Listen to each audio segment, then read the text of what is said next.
Hi, I'm Peter Adamson, and you're listening to the History of Philosophy podcast, brought to you with the support of King's College London and the Leverhulme Trust, online at www.historyofphilosophy.net.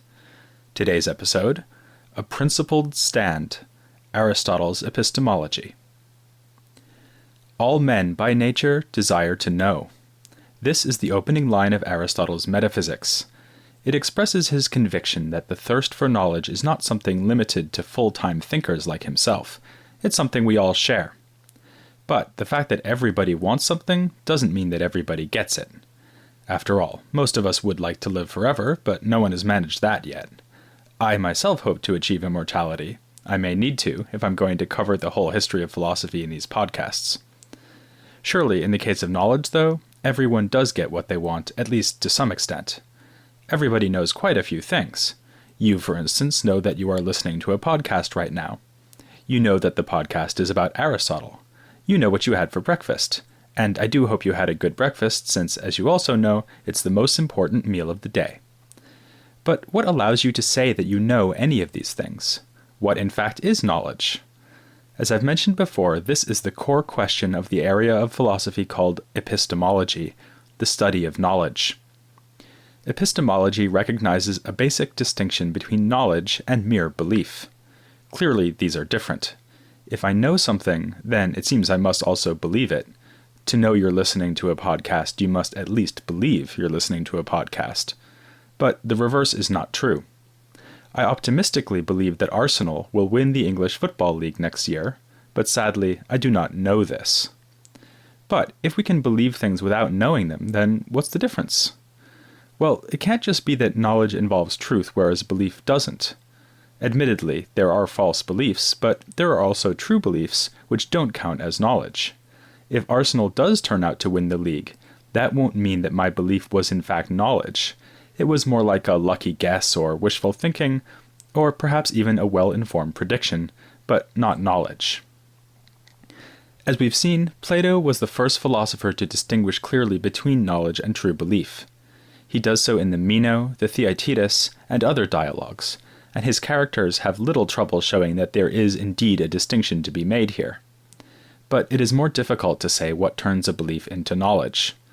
The Meno suggests that some kind of causal account might do the trick, but fails to provide details. Some interpreters think that Plato gave up on the project in the Republic, that in this dialogue, knowledge is seen not as true belief plus something, but instead as the grasp of a completely separate kind of object, namely the forms. In episode 26, I suggested some reasons to doubt this interpretation, but on any interpretation of the Republic, it looks as though knowledge, and in particular, knowledge of really important things like justice, the good, and so on, is reserved for a small elite. The rest of us make do with belief, while the philosophers use dialectic to achieve true knowledge. On this issue, as on many others, Aristotle has paid close attention to Plato.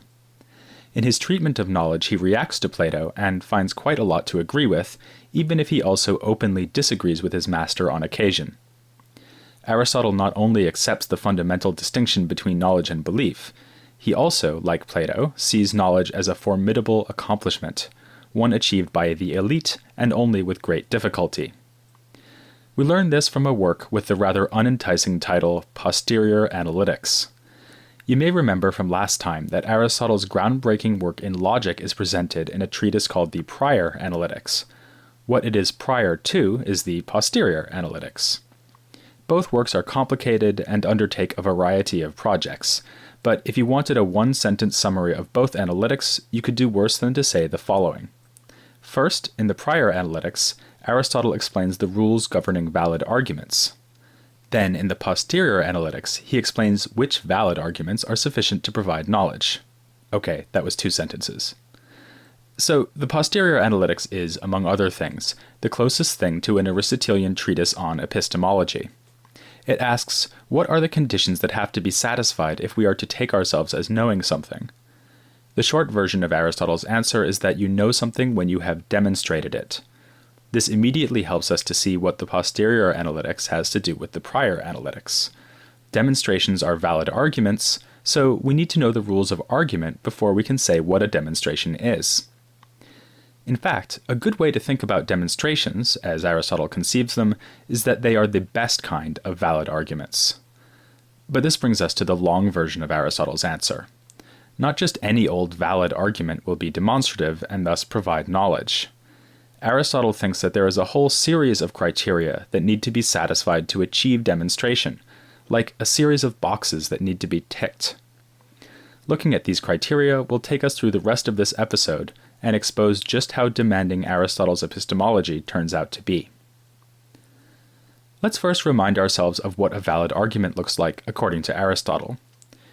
It's going to be an argument with two premises which have a term in common.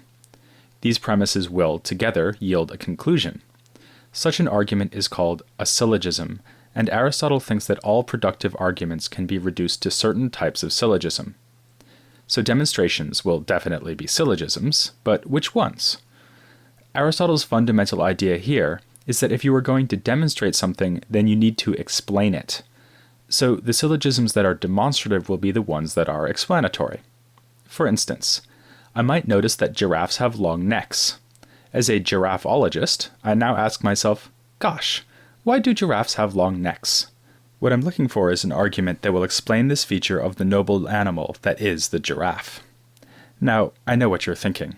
If I've noticed that giraffes have long necks, I already know it. I don't need to demonstrate it. What Aristotle is after is some kind of systematic, well-founded, we might even say scientific understanding of things like the fact that giraffes have long necks. Indeed, it's been proposed that understanding would be a better translation of the Greek episteme than knowledge, at least in this context. This leads us then to the first important box that needs to be ticked. A demonstrative syllogism needs to be not only a valid argument, but also genuinely explanatory.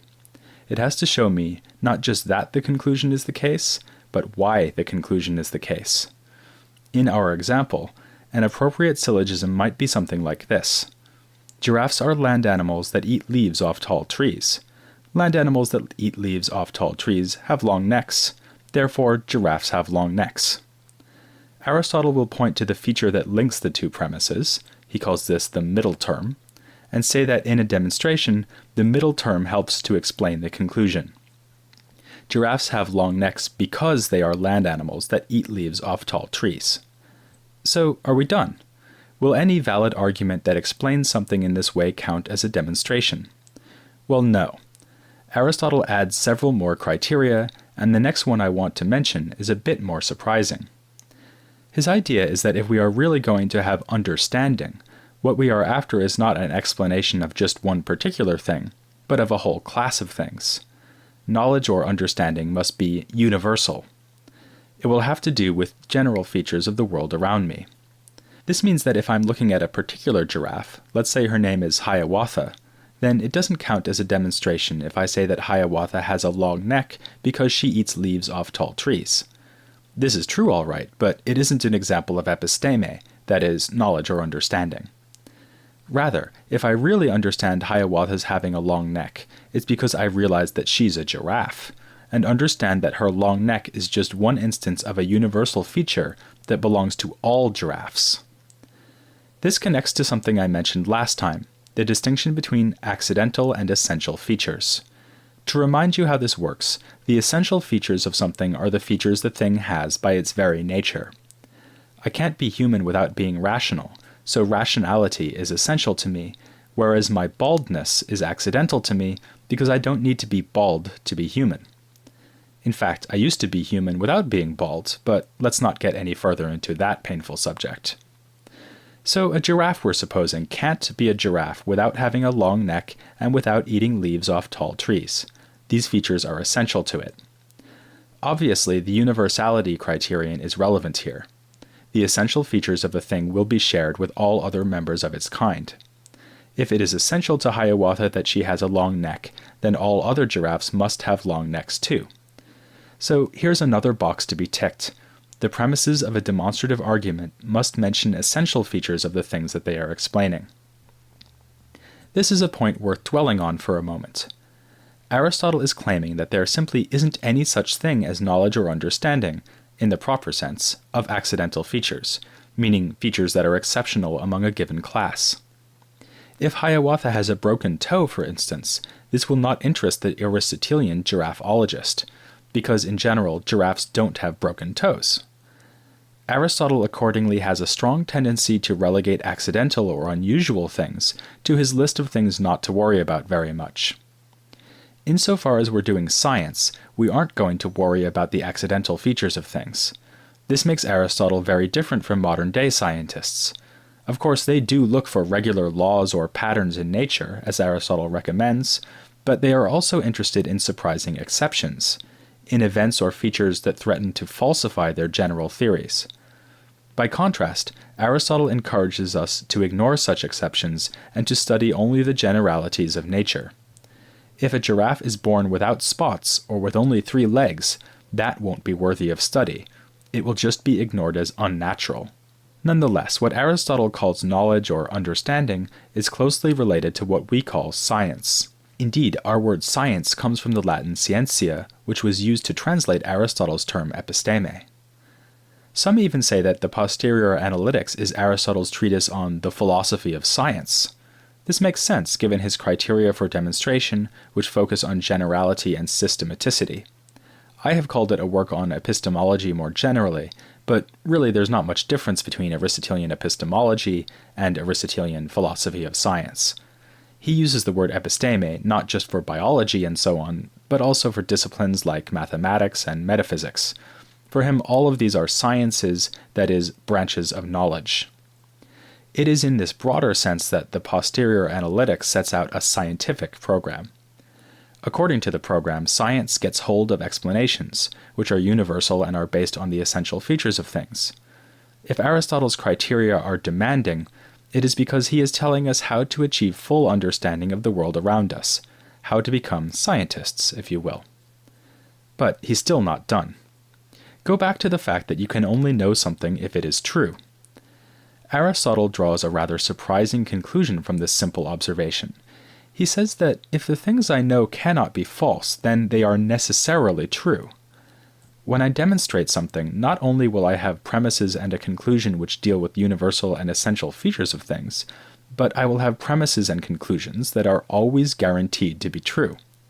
Thus, I can know, or understand, why giraffes have long necks, because giraffes must necessarily have long necks.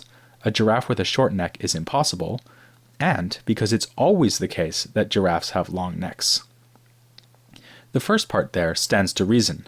If long necks are an essential feature of giraffes, then of course a giraffe can't have a short neck, because if it does, it won't be a giraffe anymore. But we're not likely to agree with the always part, because we don't think that giraffes have always existed. We think they evolved, so that once upon a time, the world had to struggle along without giraffes. Even more depressingly, we anticipate that one day giraffes will probably be extinct. Aristotle will have none of this. For him, all species are eternal. They'd better be, because all knowledge is of eternal truths, so if giraffes didn't always exist, there could be no demonstrative knowledge of them. Couldn't we try saying something slightly different here? We could say, bad news, Aristotle, you're wrong about giraffes always existing, but here's something that's always true. If something is a giraffe, then it has a long neck. That could be true even when there are no giraffes. Aristotle might be grateful for the suggestion, but it is not how he thinks about the situation. In his logic, it seems to be assumed that A is B can only be true if there is at least one A. So a statement like giraffes have long necks will for him be false if there are no giraffes. He doesn't explore the strategy I just suggested, which might be more to the taste of a modern logician. You might remember that this issue came up last time, when I said that for Aristotle, either all humans are white or there is at least one non-white human, and I promised to come back to the question of what happens if there are no humans. Well, I've come back to the question, and for Aristotle the answer is that there are always humans, and if there were no humans, then there would be no true propositions about humans being white or non-white. Let's take stock. We started by saying that Aristotle believes that knowledge or understanding is produced through demonstration, and that demonstration is going to be a kind of valid argument. We've now spent a lot of time looking at the boxes that need to be ticked to turn a valid argument into a demonstrative argument, and we've discovered that, To be demonstrative, an argument has to be explanatory, universal, and eternally necessary, dealing with the essential features of the things concerned. Surely we're finally done, right? Well, yes and no. These do pretty well exhaust the special features of demonstrations, but there is still another worry we might have. Aristotle is keenly aware that my knowledge of a conclusion will only be as good as my knowledge of the premises I use to generate it. For instance, go back to my giraffe example one more time. Suppose I demonstrate that giraffes have long necks on the basis that they eat leaves off tall trees, but I don't understand why they eat leaves off tall trees. Now it looks like I don't understand why they have long necks either. My understanding of the conclusion in the demonstration can only be as good as my understanding of the premises, so those too stand in need of demonstration. Perhaps you can already spot the problem that is looming here. If each demonstration depends on further demonstrations for its premises, then won't I be sucked into a regress of explanation? If I understand giraffes' necks because I understand their eating habits, then I must understand their eating habits on the basis of something else, like maybe the structure of their stomachs.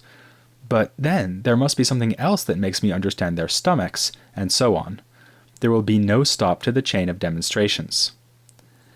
Aristotle raises this problem explicitly and declares that, like all good things, the demonstrative chain must come to an end. It can't just go on in an endless regress, and neither can it be circular. If I wind up explaining giraffes' necks via their eating habits, and their eating habits via their stomachs, I'd better not explain their stomachs on the basis of the kind of necks they have. So the regress must end, but how? Aristotle answers the question at the very end of the posterior analytics. He says that any demonstrative argument will ultimately derive from what he calls a first principle, and that our grasp of first principles must be even more certain and solid than our grasp of the things we demonstrate via those principles. Aristotle is what we nowadays call a foundationalist. He grounds all knowledge on some fundamental certain truths. These are, of course, not themselves demonstrated, so how do we know them? Aristotle raises but dismisses as absurd the idea that we know these things already, but are unaware of them, obviously an allusion to Plato's theory of recollection. Instead, we get hold of fundamental principles through the most modest of means, using a faculty possessed even by animals, sensation. It is through sensation, says Aristotle, that we arrive at a grasp of the universal features of things, but only after repeated experiences. In a striking analogy, he suggests that this is like a group of soldiers who is in retreat, who turn again to fight so that their formation is restored.